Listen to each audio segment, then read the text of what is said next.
All right, so welcome everyone. We're so glad that you are here. So this workshop today, again, is Enhancing Equity with SEL. And the description of this workshop is Centering Equity in Adult Social and Emotional Learning Starts from Within. Understanding your own identity and situatedness is an important equity component that, when centered with social and emotional learning, helps us bring out the best in ourselves when creating learning conditions for our students. I'm so excited to have Dr. Stephen Dorsey here today to lead this workshop. Dr. Dorsey has been an educational leader and professional for the last 25 years as a teacher, assistant principal, elementary principal, middle school principal, and high school principal. He hit all the levels, as well as working in pupil services at the district level and in curriculum and instruction, professional development, and positive behavior interventions and supports at the Los Angeles County Office of Education. Prior to working in education, Dr. Dorsey worked in law enforcement as deputy sheriff and was a member of the gang unit and part of the state of California Prison Gang Task Force. He also completed his doctorate in educational leadership at CSU Fullerton. Thank you so much, Dr. Dorsey, for being here today to share this important information, and I'm going to pass it off to you. Awesome. Thank you, Tanya. Fantastic to be here. I think with that long old introduction, I still need my COVID beard on where you can see all of the gray. I shave and I just get so young. I don't know what it is. Something just magically happens. Again, I am so excited to be here. I am actually at a conference right now where I am attending the CASA conference. For California African American Administrators Superintendents Association. And this is like that first hybrid moment. So like if you see behind me, that's like a whole conference room because this place is empty except for us. So I got my own room all to myself and I'm so excited. That really helps calm me in my presentations.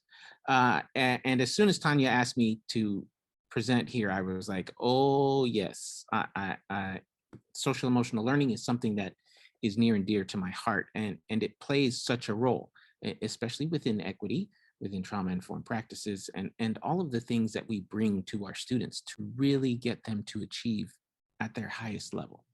And so, of course, I'm going to bring it. I've actually teamed with Panorama Education, and we have done several national webinars on social emotional learning and the impact with equity and trauma. And so I'm going to be borrowing from some of those pieces that we've done together with my friend Cap Aguilar from Panorama Ed. But really the goal is really to just kind of give you that direction of how we use that equity lens towards social emotional learning, towards everything that we do as counselors. And so as we get started, we're just going to talk about some of the components that we're going to build that space, right? And oftentimes you hear that we have to have a safe space, and really I still use safe in there, but it's always in combination with brave, because when we are going to have these discussions and we are going to talk about social emotional content, we're going to talk about equity and components, there are portions that are going to cause some trauma. And we have to acknowledge that and be prepared for that as we go into this conversation. And so as we do that, we want to make sure that we are self-aware of who we are as individuals, bringing our mindset to the table in everything that we do. And then we really want to plant that seed of learning that we know is so important as we go forward, and really just have that collective peace, because we are all from all over the place, from San Diego to San Francisco, Oakland, Sacramento, you name it, San Bernardino, Riverside. We're all here, but we're all in search of the same thing. And that's to create that environment for our students. Social emotional learning is a huge component of that. And many times that gets kind of separated out. And we're going to have that little discussion as well, too. Tanya really brought us into this room with some California love, and it was awesome. I got my Tupac in there, and I was ready to go. But what I want to do now is I kind of want to bring it down. And so I just want you to breathe with this shape. I want you to put yourself in that mindset. You can just put your feet flat on the ground, but follow that expanding shape as you inhale and exhale. And with every breath out, just really start to think easy as you blow that breath. There's so much going on in the world around us. There's so much we could be in right now, but I really just want you to focus on the present. Focus on that shape, focus on the breathing, and with each breath, think easy. We're going to continue to breathe. We want to make sure that we're honoring the space and we're creating that braveness as we go through, and that we are in that mindset of growth. Be that self-inquiry as we really start to push the envelope and have these discussions about social emotional learning. And so one of the things that we presented and I created is just this little diagram. It's still not complete. There's still more to it, but we really want you to understand that SEL, equity, and trauma are not in silos, and that we really need to create that lens of equity, SEL, and trauma, and create that brave space for our students. If you are going to have discussions of equity, you are going to have discussions of all of the isms that are out there, right? Racism, sexism, genderism, you name it. Those discussions can cause trauma. Those social emotional components can help us deal with that trauma. And so really this is that kind of trifecta of importance as we look at our strategies that we want to use for our students that come into your office. You are so key, not just academically, but the relationships that you as counselors have with your students is so vital to their success. And if you have these lenses ready to interchange, and think of it like that SLR camera where you can change that lens to whatever you need and get that right aperture to get that perfect picture, that's what we're talking about. And really being able to dig in to those components is going to be helpful for you. Now, for the social emotional component, it's all based on CASEL, right? And we know these 5 components, and hopefully we use these quite a bit. These also are components that are part of our equity work. We want to be self-aware. We want to have self-management. We need that social awareness of everything that's going on around us. And many times these things are taught separately. And we really want to be in that situation where we are creating and reimagining the spaces that our students are in. And we are not just focusing on SEL curriculum. We are not just saying, okay, it's SEL time. Here's your 45-minute block. This needs to be integrated into our components of everything that we do. Equity needs to be integrated into the components of everything that we do. Trauma-informed practices need to be integrated into everything that we do. When you think about your curriculum, your reading components that teachers are using, they can actually integrate components that deal with social emotional issues.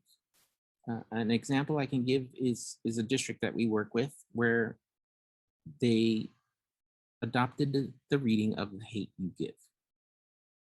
Socially conscious, in the now, totally relevant, something different. The social emotional aspect that the characters go through in that component gives them rich discussion within their class that is pertinent to the outside world. So not only they are creating rigor, they are creating relevance and building those relationships with students. The caveat or the icing on that cake that they had was they had the component of the students needed to read it with their parent, with their adult, with their guardian, whoever was in their system that looked after them. And that caused some great discussions between students and adults, and really building that cohesive community around these 5 components. And so your importance as a counselor, it should never be underestimated, right? So I want you to put in your mind, and I'm going to lead you through an example. I want you to think back to when you were a student, right? For me, it's when we had that chisel and stone. Okay, we're good. We're all the way back in that time machine. What were some of the expectations for success that were set for you by adults? And what impact, and I'm going to repeat that, what impact did those expectations have on your journey? And so I'm going to give you an example, and this is a personal example for me. In high school, not too many African American students in my graduating class, just a handful. So in most of my classes, I was a bright. I would say I was an intellectual gluteus maximus, a good smartass, but I had teachers that demonstrated they cared and created brave spaces for me. So I did pretty well. My junior year, I was pulled into my counselor, and she sat me down and she asked me, just kind of point blank, okay, so where do you want to go to school? What college do you want to go to? And so I had already been thinking about it. I had a buddy who graduated the year before, who went to UCLA, and I was like, I want to go to UCLA. And her immediate response was, oh, that's pretty rigorous. Why don't we think about a state school? And she kind of went through a few lists of schools, and in that moment, I was just like, didn't know what was happening. I was just like, oh, okay, state schools, got it. And I'm like, okay, but ended up, I applied to Cal State Fullerton, got accepted, entered in, happy. As the semester started and people started, it was actually just before school started, as people started to find out who they were getting accepted and where they were going. Some acquaintances, not friends of mine, they weren't real close, but I found out a few people that got accepted to UCLA that had applied. And they were not smarter than I was. Their grades were not better. I was active in athletics. I was active in the community. I had all of these components. And it's just like, they got into UCLA. I could have got into UCLA. That was just one snapshot. Now, fortunately for me, getting into Cal State Fullerton and diving into that area, I actually went there to run track, which the program got dropped. But so the effect on my life journey was just a little bit different. It still turned out well. I'm in this seat. I get to work with the wonderful Tanya and speak to you guys. But we need to be informed about some of those decisions that we make and some of those assumptions that we make about students. Now, at that time, my counselor was not by any way, shape, or form trying to be mean or trying to be racist or saying any of those things. She was literally looking out for me as best she thought. But it was those assumptions that were important.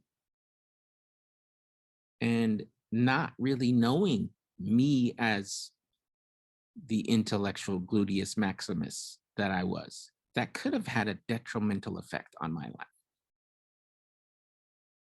And so it's really important that we think about those. And I want you guys to really think back to those moments because they are pivotal.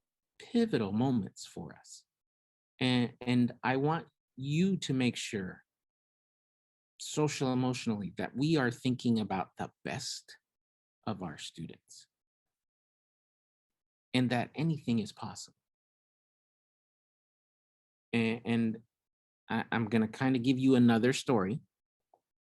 And this goes with my work with JCCS, Juvenile Court Schools in Laco. And I was sitting in the office as a counselor was meeting with one of her students. And he had been kicked out of multiple schools, been arrested several times. He was probably 130 credits behind where he should be. He sat down in her chair and she asked him, okay, we have to have a plan for you because you don't need to be stuck here. What do you want? And he said, I want to go to college. Her response could have been, you're a criminal, you're in jail, you're 130 credits behind, you're never going to make it to college. But what shocked me was her response. And her response was from the heart, and it was straight to him, like, okay, you have dug yourself a hole. You are 130 credits behind. You want to go to college? Let's make a plan and let's start right now. And they started to block out, okay, we're going to do some credit and create path. And she told him point blank, it's going to be hard, but you can do it. That's what we need when we are dealing with our students. That's the counseling support that we need for our kids. That social emotional assets-based approach is really going to help our students. So as you look at this, you think about that, right? Those experiences, those intersections, the social identities. And this is that component. So when we do our equity work, a lot of what we focus on is from the National Equity Project. And we use their concept of identity, mindset, and learning conditions. And it's a mirror and window work. And so first thing we have to do is really look in that mirror of understanding our identity, who we are as educators, who we are as individuals, how our identities show up in ourselves. And then that window work of now we know who we are and our identities. How do the students see those and how are they situated in our work? How does that come across in our educational philosophy? So this is the crux of really getting into that social emotional content. And it's not just, I'm gonna go give you second step curriculum. No, it's about relationships. And I think you guys all know that. You're here, you understand that, you have your best kids' interest at heart. And that's where it all starts. But it's really understanding who we are as individuals that is really going to help us as we start to look at these components. So that self-awareness is really striking for us, right? Our kids could be in some sort of psychological distress. There could be some risky behaviors. There could be health impacts. We are just coming out of a global pandemic, which has such an effect on our kids. We are coming through probably one of the, next to the civil rights movement, greatest social justice movements of our time. And our kids are fully engaged in that. And I would go down all the way into first grade. Their understanding and social awareness of what's going on around them is greater than I've ever seen. And so our goal is to really promote the positive social emotional pieces that we can bring, right? That school engagement component. teaching those behaviors that are going to support our students, right? And as counselors, understanding behavior is communication, right? So it's not about punishing students. Behaviors are communication. They are telling us something. Our job as the adults in the system is to figure out, what are they trying to communicate to us? And how can we support them? How can we give them that component that is going to bring that well-being to their life? How do we ground in those components? How do we get our kids to see the importance of who they are culturally? Can they see themselves in things that are going on around us? As a counselor, I have all of the tenets tattooed across my wall, which is great. But let's start tattooing some of our kids across that wall so they can see the mosaic of students who have gone to that higher learning and where they're going. That way they can see there is an opportunity for me. I can see myself attaining that goal, right? And part of that comes from us and having those hard conversations. So Adrienne Marie Brown, right? Take a look at that quote.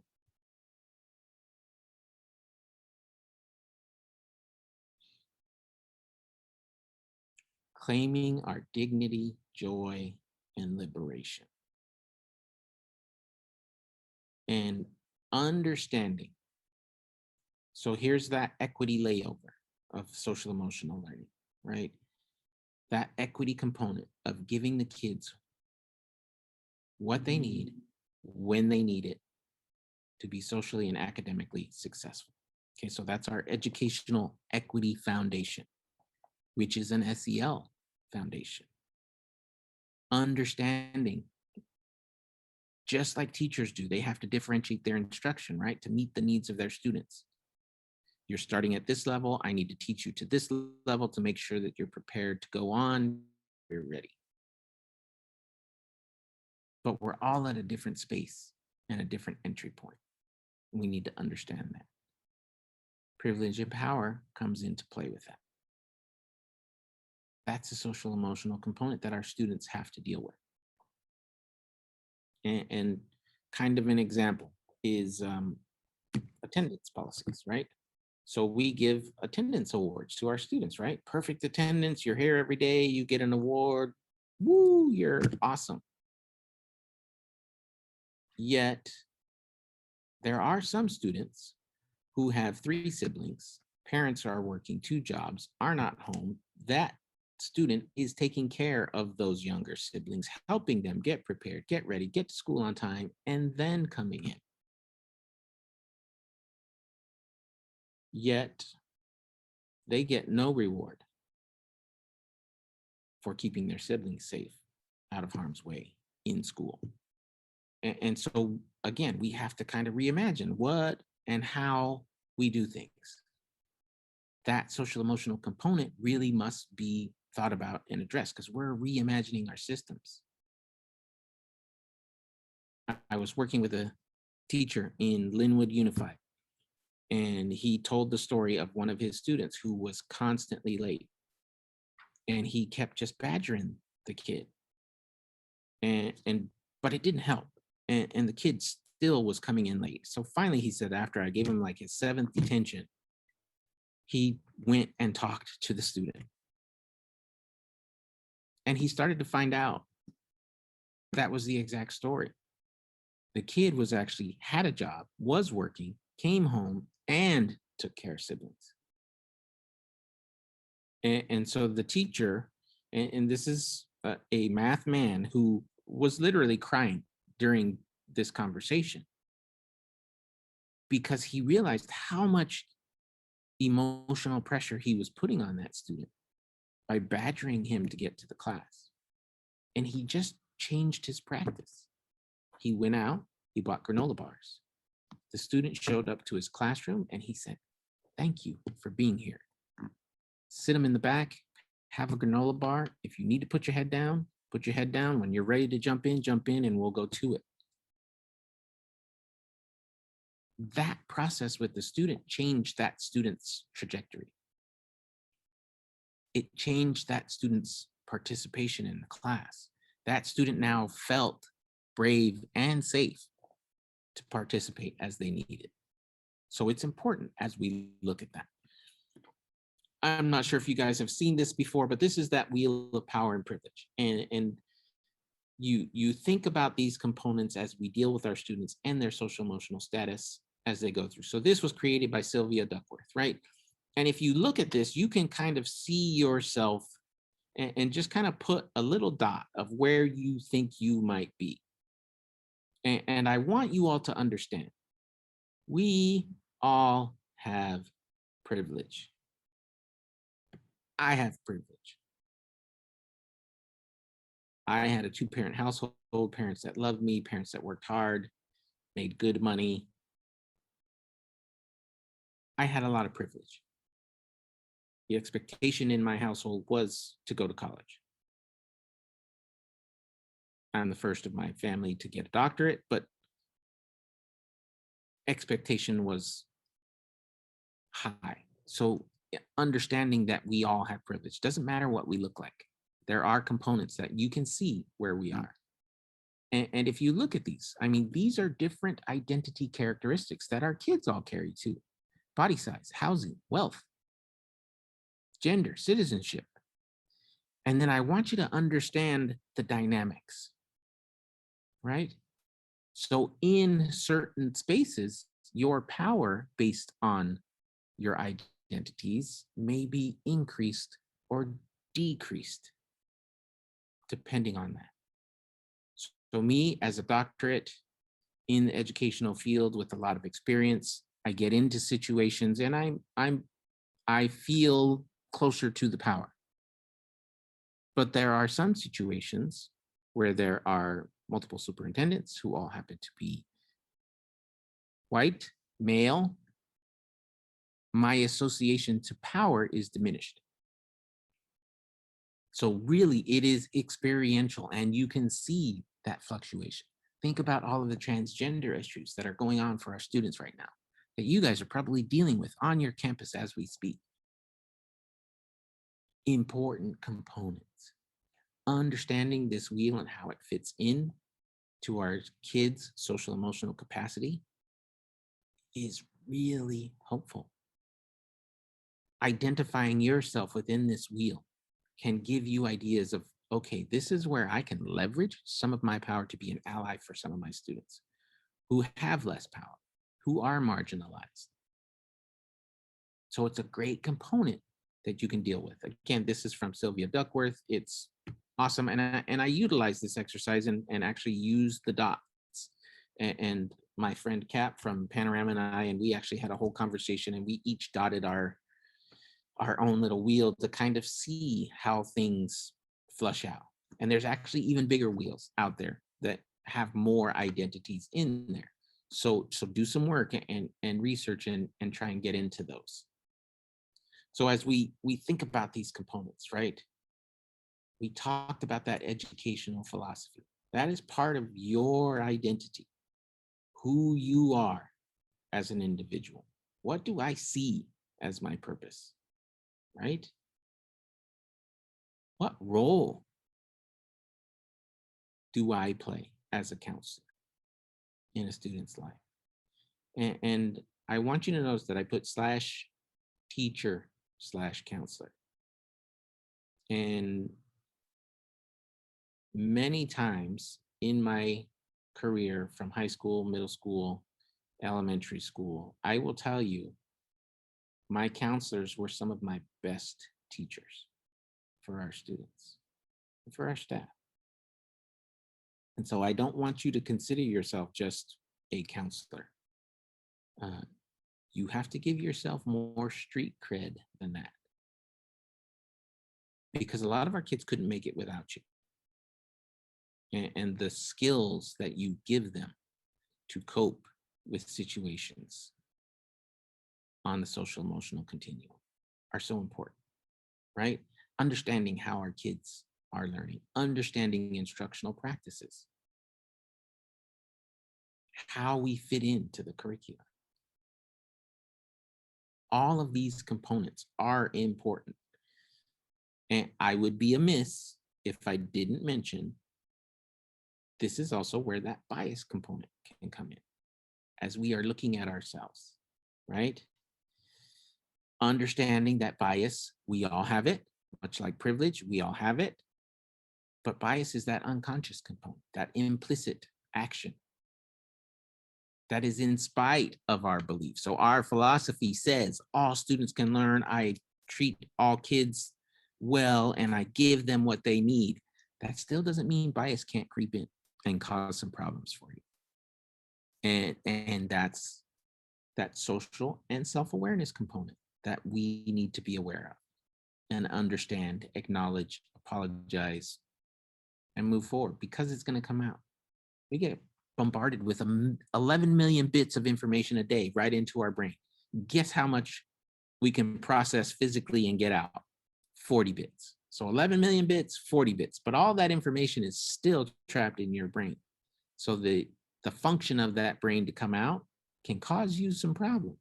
So it's important to understand who we are, our philosophy, how we fit in, but understanding that those components can be there and pop their head up, but being able to be brave in that space and deal with those are important. Can we look at these components and not center social justice as a counselor? I only want to deal with your academics. I'm only going to look at your grades. And one of the things that we always used is Maslow before Bloom, right? Those basic needs before we get to those content needs. We need to be able to touch that heart before we even get into that head. Understanding that a lot of our kids' hearts right now are in that social justice movement. Understanding how important that is to them is a great component for us, a great relationship and connector for us. And being able to navigate that component with your students, again, is going to build that relationship, build that component where you can, again, build those strategies for your students to make it through all of these components. This is that social awareness piece, right? It's happening all around our kids. From gun violence to police brutality to politics. It's entering into our school systems.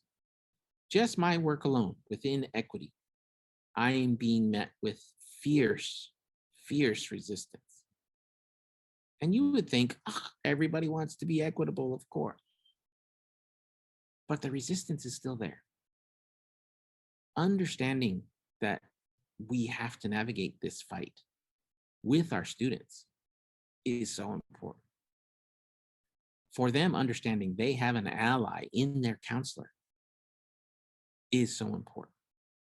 Whether you believe their stance or not, it's important that we hear them out, that we give them the space to really deal with all that's going on around them. Right? How can we make that constructivist component where they can really learn and grow? Because that's what it's about. That's some of the things we have to do within ourselves, within our identity as we go forward, right? So that's that social awareness component. And then I talked about the definition of equity, right? But these are the visuals. I'm sure you guys have seen the boxes with the kids outside the baseball field, and I'm going to be honest, I do not like that equity versus equality description. My question is, why are those kids outside the fence? There's people in the stands. There's a whole, no, my kids should be in there just like everybody else. I like this a little bit better because we can kind of see it, right? Inequality, kid gets nothing. We get a equality, everybody gets the same ladder, but I get more food because there's more closer to me, you get none. We make it equitable. We give everybody the ladder they need to reach the fruit. But then we go for that justice, right? That leaning tree, let's fix that lean. That's the systemic part. That's the part that's really, really difficult. That's right where you are in your counseling arena. You are in that system. And really digging into that is the important component. And being able to guide through that is the important component. So social justice is an important key. Oh, Tanya, hold on. Are you there? See, this is the part of being at a conference where I'm like, oh, shoot, I got to plug into a computer because my battery is almost about to die. Uh-oh. Yes, I'm Time here. out. 1 second. I'm here.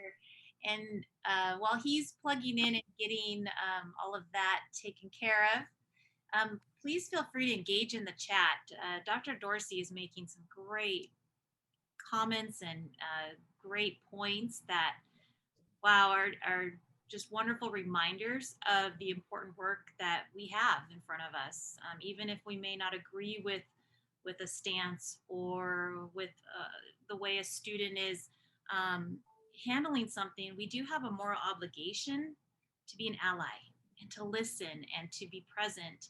And so there's just a lot of things that are hitting home, and please feel free to engage so that, one, we know that you're there, and two, that if there's something that really hits you or speaks to you, please let us know in the chat. We'd love to hear from you on that. Okay, I think we're safe. Holy mackerel, I was just like, oh my gosh, I didn't even realize. I forgot I hadn't had my computer plugged in all morning. Woo! Well, there you go. Safe. Thank you for feeling that. And then just let me know if there's anything that we need to talk about in the chat, because I'm open to that too. So as we talk about these components, again, for you guys, social justice is hot on your plate, right? And we need to have those tools available. That's part of our social emotional continuum that bridges with equity and trauma, because our kids are experiencing that at home, on the way to school, and sometimes at school. And so it's important that we understand how the social emotional component, how the equity component, and trauma-informed practices really help us understand that bridge, right? Understanding that there are, and you guys are probably familiar with this, but there's a study from Stanford called the ACEs study, and it's adverse childhood experiences. And this is a phenomenal study that has thousands of components to it. And really what they talked about is the more ACEs or experiences that you had that were traumatic or stressful, down the line would cause greater health problems. And so there was a correlation that they were able to make between those adverse childhood experiences and poor health in the future. And so that's that trauma component that we can really help our kids with. The social emotional Castle 5 competencies help us to counter some of those experiences, because those experiences are going to happen. And it's a matter of how we deal with those components and help our students deal, right? And so this quote from Martin Luther King is one of my favorites. Power at its best is love implementing the demands of justice, right? Justice at its best is love correcting everything that stands against love. And so in January, we have our equity conference, and our equity conference is titled Equity is Love in Action. And you being at this counseling conference is love in action. So you are being equitable. And I appreciate you for being here for sure, because this is an important component for all of our kids. As we look at social justice, there's actually social justice teaching standards, right? Teaching for Tolerance has created these social justice, or sorry, it's now Learning for Justice. It used to be Teaching for Tolerance, but there's those 4 different strands.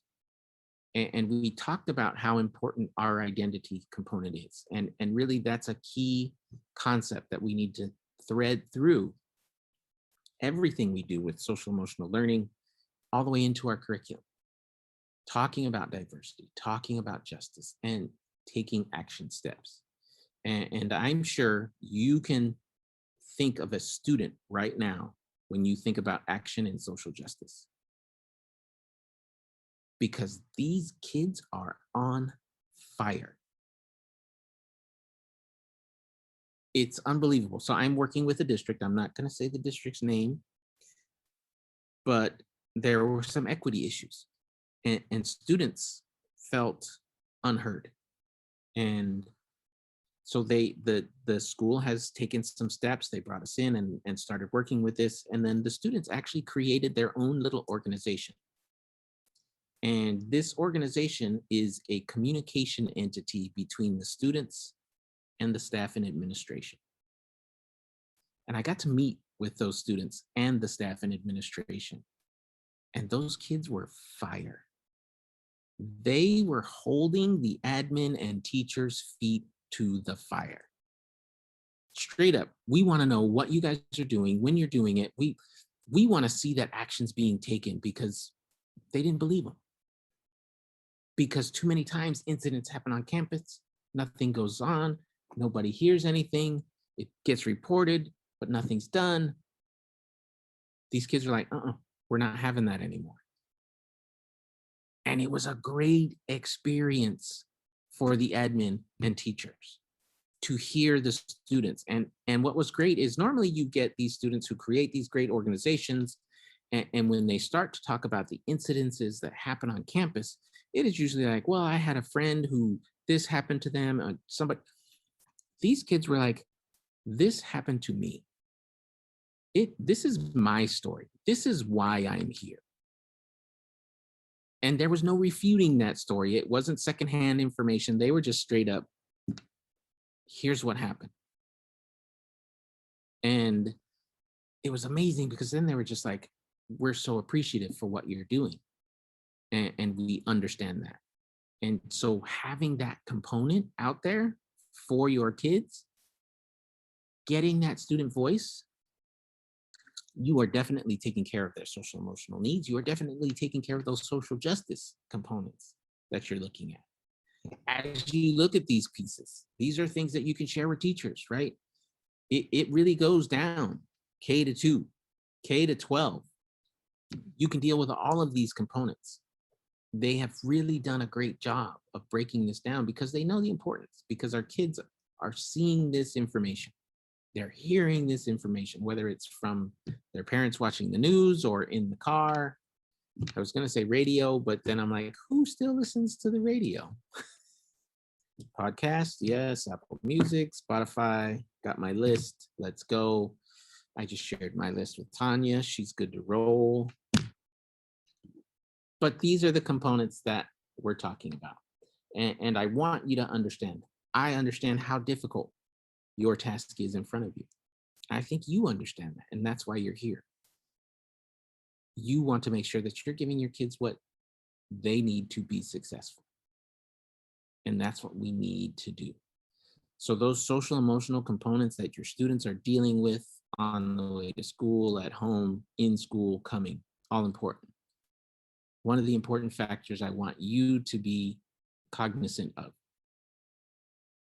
is your trauma. We as educators are ultimate at taking responsibility for our kids. And we take on that trauma and internalize it, right? And that's called vicarious trauma, which comes from that SEL component, which comes from that equity component. But that vicarious trauma manifests itself in us. And so what I want to make sure that you guys are doing is I want to make sure that you're filling your cup. So at the start of this session, we centered ourselves, right? We followed that shape for some breathing, just a simple task to really kind of set our mind.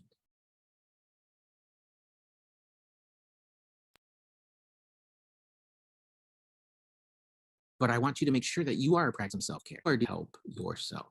The component of the waterfall that Tanya did is another aspect that just kind of brings a little bit of joy. Okay, that's a little water. We are so good at filling every up in our class, but you better make sure yours keeps full or you're going to run out of water and you won't be able to fill those cups, right? So make sure that you're taking care of your social emotional needs as we go through this journey, because it is so important for you. So as we look at these, right, what SEL resources and tools do you access, right, for injustice in the classroom? So the teaching tolerance standards for social justice, the CASEL 5 competencies, all of those components that are out there are there for you to leverage. What I want you to really focus on is how do we gather that student voice? How do we know what those kids want? And there was I wish I could remember his name, but I went to an MTSS conference several years ago, and there was a student who was speaking at the lunch plenary. And he had a saying, and it was just awesome. And his saying was, nothing about us without us. We as adults in the system are excellent at making decisions for our kids and not including our kids in those decisions. I am a shining example of that. Student store, middle school, I had some money. I'm like, ooh, we can buy some goodies for the store. And myself and the ASB teacher, we sat down and we went through all of the things we could do and how much money we had. And we're like, ooh, get this, get that, get that. Oh, the kids are going to love this. Awesome. We filled that store. The kids were like, we don't want any of that. We want thumb drives. We want pens. And it was just like, oh, I just spent $1,500 on stuff that's just sitting there now that we couldn't give away because we didn't talk to our kids, because they would have told us, oh yeah, we would love thumb drives because we're trying to save all of our, this is before Google and all of those. Again, I'm old, hammer, chisel, tablet, but you understand what I'm saying, right? So how do we leverage that student voice? How do we garner that? As counselors, you are key to that. You have that connection with your kids. On our website, San Diego County in the Equity Department, we have student panels that we have conducted with several of our marginalized groups. And I want you to go through and click on those and take a look at what some of our kids are saying, because they are speaking truth and they are bringing fire. And so it's important for us, as part of those components, to really listen to what they're saying. Not just hear, but listen to what they're saying. As we look at those components, we want to make sure that we're building that cultural sync, right? How do we have that rapport with our students? As a counselor, you deal with kids every day. Knowing your counselor load and your kids is so important. Knowing that you know them is so important, because our kids need a connection to the campus. Many times they don't have that connection. So the National Equity Project has these cultural sync questions, things that you can just ask that are simple for kids to go through. We may have to change that radio station to, what playlists do you use? Do you use Spotify or Apple Music? What are 2 to 3 of your favorite songs right now? And it's funny because as a teacher, I remember using music because I love music, but I was always using the music that I loved, not the stuff that the kids loved. And it was just like, and so I started asking my kids, I'm like, hey, what songs? And they, oh, you should go to Chance the Rapper. You shouldn't. And I'm like, oh, Travis Scott. And I'm like, who are these dudes? I don't even know them. And so my kids were actually updating me. I am still by nowhere in no means understand anything that these guys say, but just the fact that I could mention Chance the Rapper or Travis Scott in a conversation with students, they were like, what? You know those guys? Building that rapport, right? Making sure we don't have those assumptions about our students. Making sure we don't think things are too difficult for our students to attain. Understanding how we are situated with our students, how they see us and our identities, and where we go from there. So important, right? We need to be with our kids, not passing judgment on our kids. Use these components that can help you in dealing with our students, right? Responsible decision making. What commitments are we taking, right? How are we reimagining our job as a counselor and what we do with our kids? How do we do that? We're going to talk again about another component that we like to use within the equity department. That again, it lays in with the social emotional content, right, of responsible decision making, and it's called Liberatory Design, and they have these mindsets and modes, and then this is just an example. So we focus simply on the self-awareness, right? This is one of the mindsets in the Liberatory Design. Who we are determines how we design. Looking in the mirror reveals what we see, how we relate, and how our perspective impact our practice. Identity work, mirror work. Going through those modes and mindsets. Oh, shoot. Tanya, I should have got you the Liberatory Design set, but I will get it to you and you can send it out to everybody so everybody can have a copy of it. But these are components that, again, are going to help you reimagine what you do and how you do it. And you can utilize these as a tool. How do we work with our fear and our discomfort?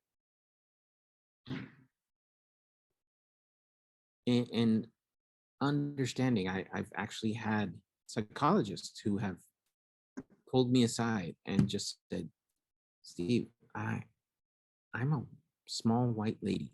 I don't know how to have these tough discussions with our African American students. And she was honest, but she was coming from a place of, I want to help our kids. And those are the acknowledgements that we need to make. And so we have to do some learning. And so I helped her with developing some learning components that she could go through, because I knew, okay, yes, this is the first part. You're taking that first step. You are becoming that ally for our students. You are recognizing that discomfort that's around you, but you're going to push through it. Again, those are social emotional competencies that we deal with our kids every day.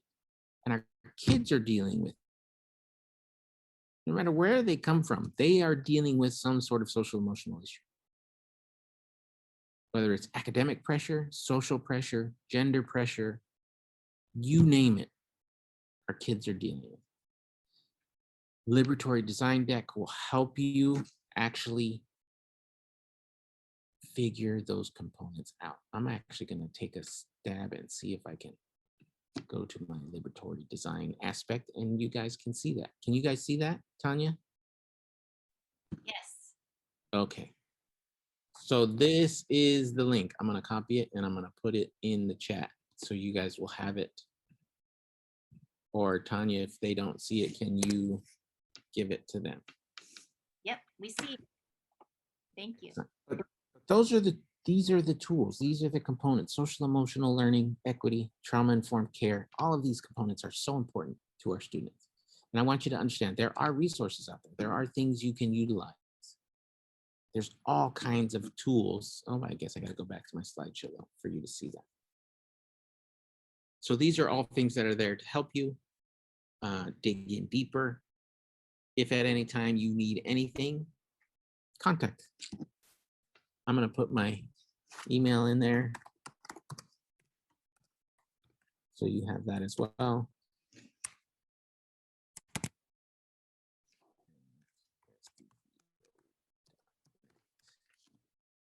If you want to chat, if you want to talk, you just want to bounce ideas, I'm game. It's great because in these sessions that I've done with Panorama, I've been working with people from Chicago and Texas, and there was somebody from Abu Dhabi. I was like, whoa. But everybody has that same issue of we're all dealing with these social emotional components that are happening to us around the globe. So it is not just us. Understand that. Okay. You guys are awesome. Tanya is awesome. She's another great resource for you. And I love working with her. And I'm glad that she had me here to chat with you guys. I hope I didn't bore you to death.